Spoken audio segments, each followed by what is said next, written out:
भारत भूमि की विशेषता यही है कि यहाँ युग युगांतर से संत, महात्मा और अवतारी पुरुष अवतरित होते रहे हैं। कोई राजा को भक्ति का मार्ग दिखाता है, कोई निर्धन के घर जाकर भिक्षा को स्वीकार करता है, तो कोई अपने नाम जप की शक्ति से जगत को चमत्कृत कर देता है। ऐसे ही उच्च कोटि के संत हुए श्री सीतारामदास जी, जिन्हें जगत ने खाकी बाबा के नाम से जाना, क्योंकि वे शरीर पर केवल खाक और भभूत मलते थे। साधारण से दिखने वाले इस संत के भीतर राम नाम की महासिद्धि छिपी हुई थी। प्रसंग 1, योग की सिद्धि का दिव्य प्रमाण।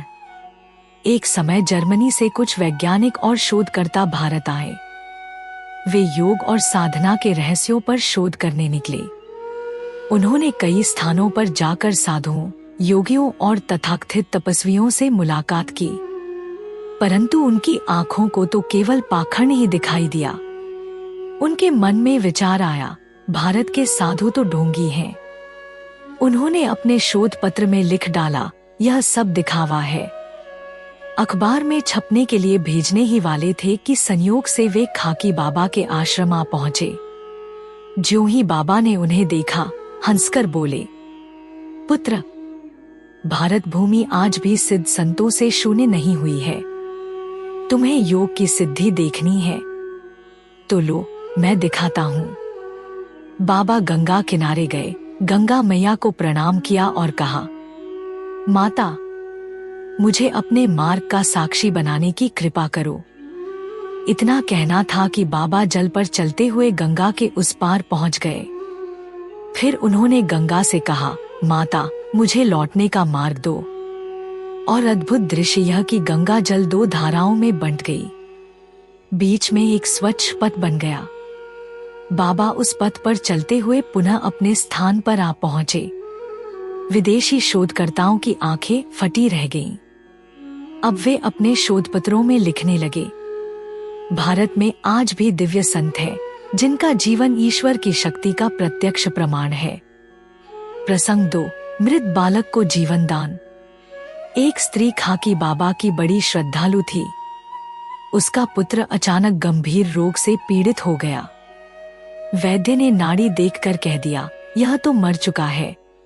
घर वाले शोक में डूब गए, पर उस स्त्री ने कहा, मेरे पुत्र को खाकी बाबा के चरणों में ले चलो। मेरे प्रभु कृपा करेंगे तो यह अवश्य जी उठेगा। सबने बालक का शरीर बाबा के चरणों में रख दिया। बाबा बिना कुछ कहे उसकी छाती पर चढ़कर खड़े हो गए। क्षण भर बाद जैसे ही नीचे उतरे, वह मृत बालक आंख खोलकर उठ बैठा और बोला, माँ, मुझे भूख लगी है, खिचड़ी खिलाओ। सभी लोग स्तब्ध रह गए। यह किसी जादू टोने की शक्ति नहीं थी, यह था राम नाम का चमत्कार, जो खाकी बाबा के जीवन में जीवनदाता शक्ति के रूप में प्रकट हुआ। प्रसंग 3, श्री जयदयाल गोयनका जी पर कृपा।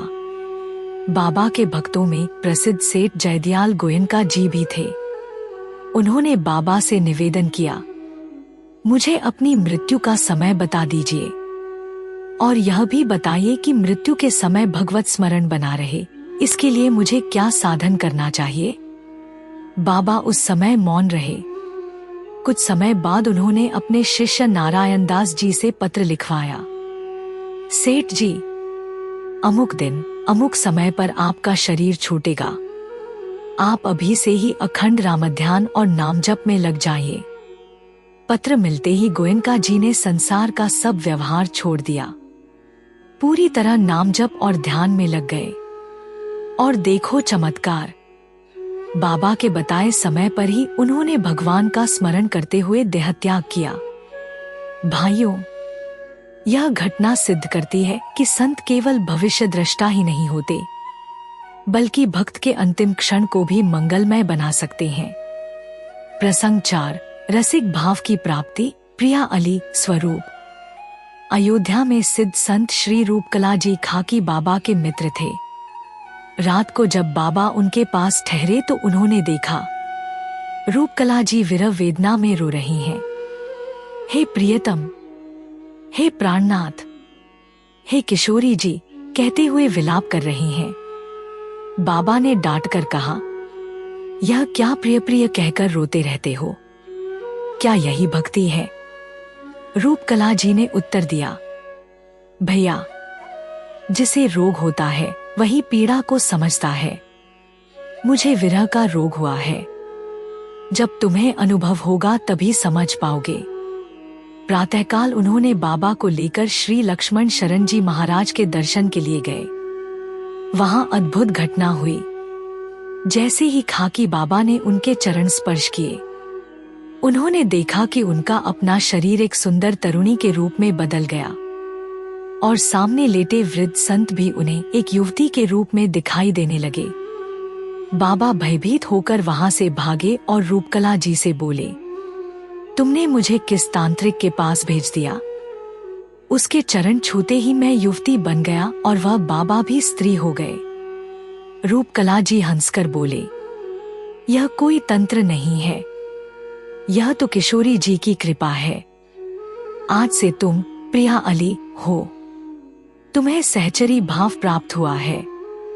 यहीं से खाकी बाबा की साधना ने नया मोड़ लिया। अब वे केवल तपस्वी संत नहीं रहे, बल्कि रसिक संतों के संग में रहकर माधुर्य उपासना में लीन हो गए। उस दिन को स्मरण करने के लिए उनके शिष्य नारायण दास जी ने सीपीए मिलन महोत्सव प्रारंभ किया, जो आज भी श्रद्धालुओं द्वारा मनाया जाता है। खाकी बाबा का जीवन हमें यह सिखाता है कि राम नाम से असंभव भी संभव हो जाता है।